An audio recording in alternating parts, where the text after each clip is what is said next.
If you're making up a batch of Larry's mix, a cement mixer is the ideal tool, but for my particular situation, a cement mixer just isn't practical. But I've been looking for an easier way to prepare Larry's mix, and while I was at my local home improvement big box store, I came across this little tool in the paint section. This is a paint stirrer for a 5-gallon bucket of paint. It attaches to a drill, and I thought this might be a great tool option for making Larry's mix. So just a couple of recommendations I want to make up front here, and that is, you see that I've got it attached to a cordless drill. I'd highly recommend using a corded drill.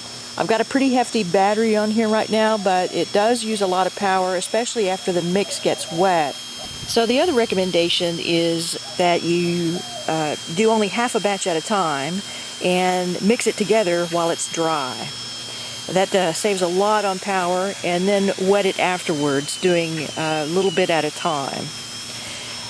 I'm using half barrels this year on a rain gutter, but I would think that for larger grow bags, this would be really ideal for mixing it right in the bag.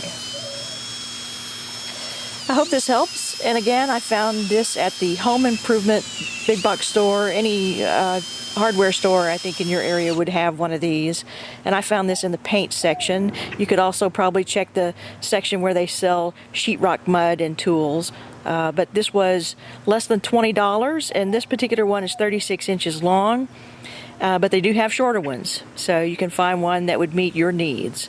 Hope this helps. Happy gardening.